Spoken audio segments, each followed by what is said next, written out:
my video channel.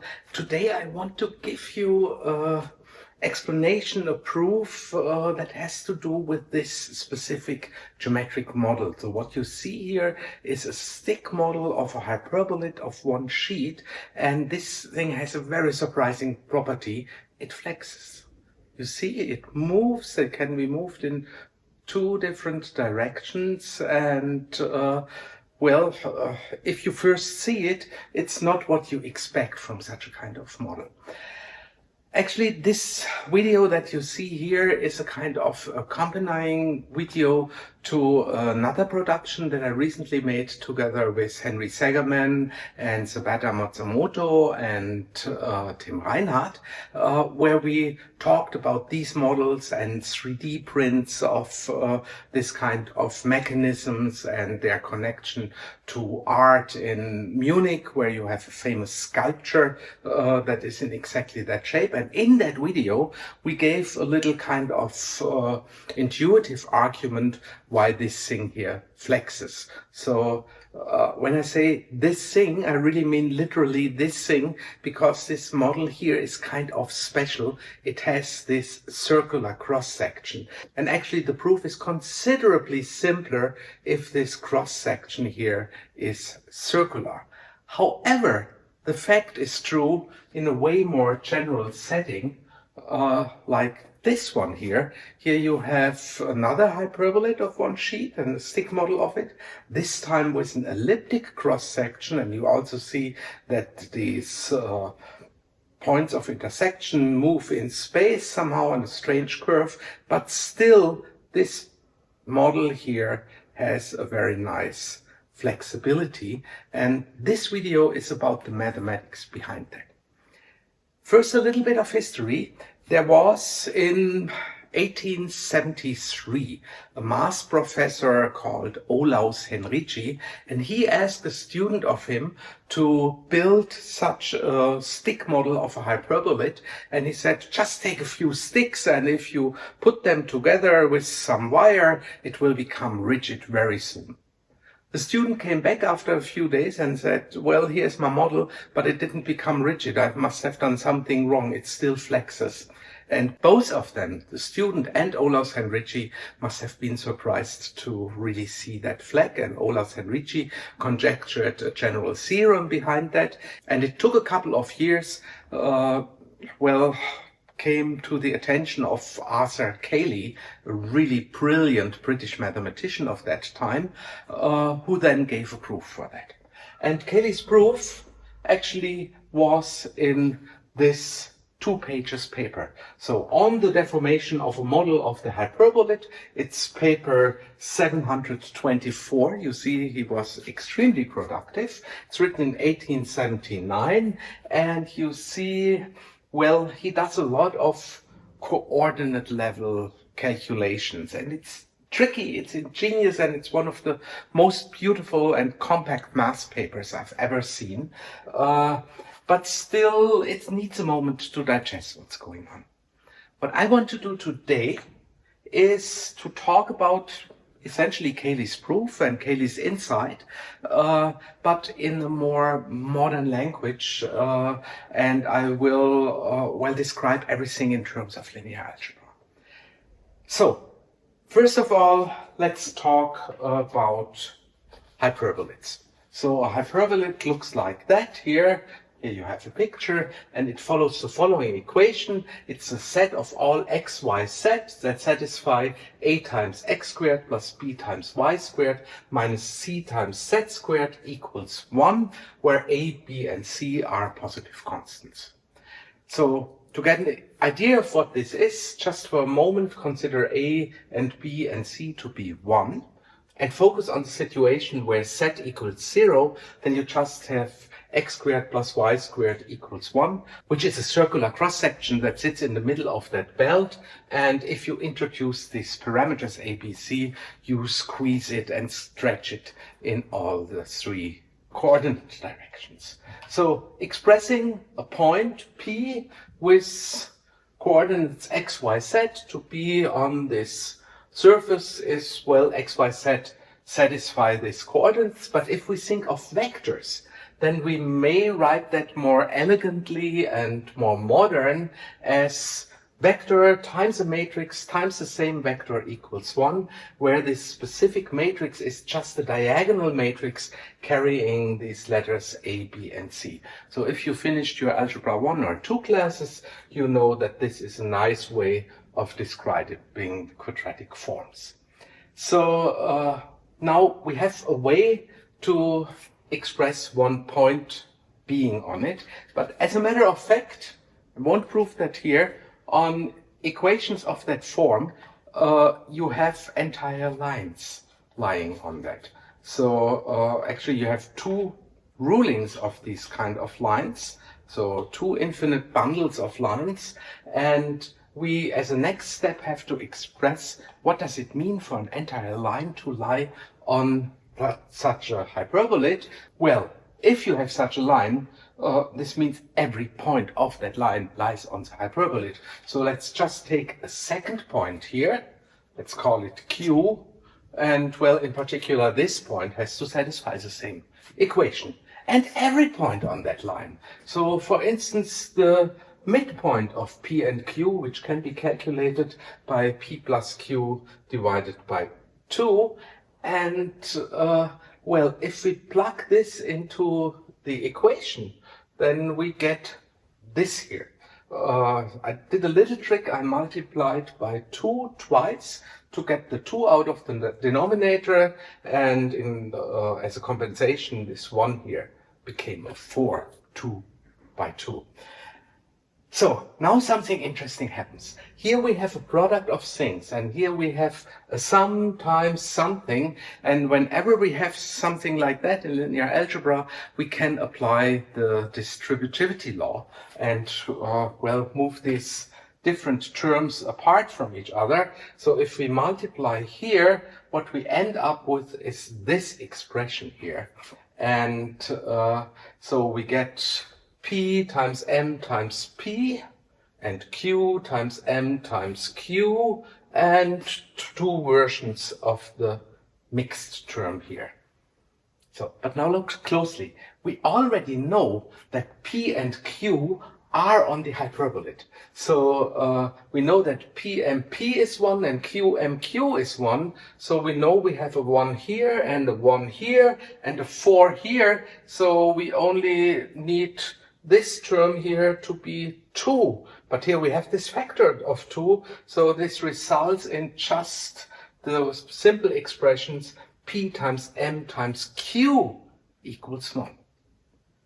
In fact, if a line lies entirely on the hyperboloid, this turns out to be a necessary condition. Actually, it's also sufficient, but I don't want to prove that here. So let's just collect these 3 simple equations and put them aside because we will need them later. Now, let's talk about the flex. Let's have again a look at this model here and how it flexes. And now we have to go into Cayley's world. So first of all, we may think of such a flex as a deformation of space. So we take our ambient space here and embed our hyperboloid in that space and consider this flex here as an operation that takes a point on the hyperboloid and moves it to a different point, and we express this by a function f. So under the flex, f takes point P and moves it to point f of P, and takes point Q and moves it to point f of Q. And we see under that flex, this hyperboloid remains to be a hyperboloid.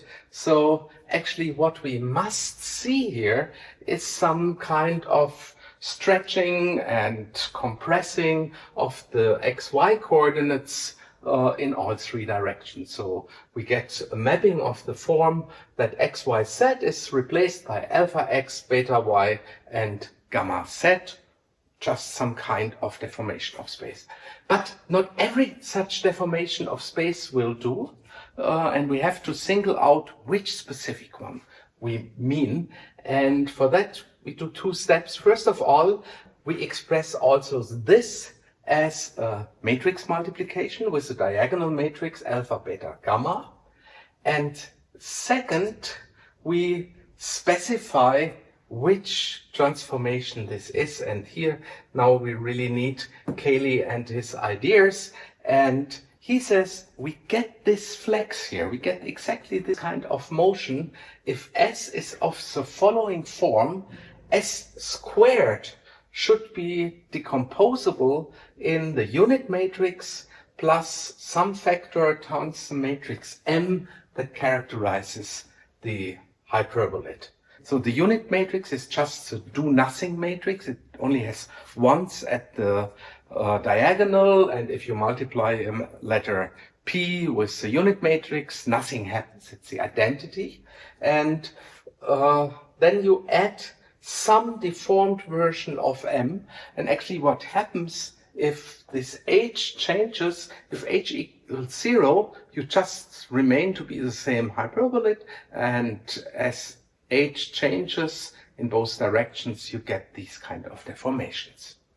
One might wonder how Cayley came up with this formula and this idea to express it in exactly that way. If you were a geometer in the 19th century, you were well aware that these kind of expressions encode transformations between conics in so-called confocal classes, which somehow naturally appear here. So what do we have to do? We have to show the following. We have this transformation of this specific Cayley type, and we measure the distance between two such points. So we say we measure the distance along such a line, and during the transformation it should be a rigid motion, which means the distance doesn't change. So we have to show that the distance before and after the transformation is exactly the same. And the next question is, how do we calculate the distance? Well, the distance can be calculated by subtracting these two vectors, taking the difference p minus q, and applying a kind of Pythagorean function. So we take the difference, take the square of the coordinates, sum them together, and take the square root of that. In terms of linear algebras, this can be expressed rather nicely by taking the difference and multiply it with itself. And I didn't take the square root here, so what we get here is the squared distance before the transformation. Now we apply the transformation, which means we multiply each point by s, and we get this expression.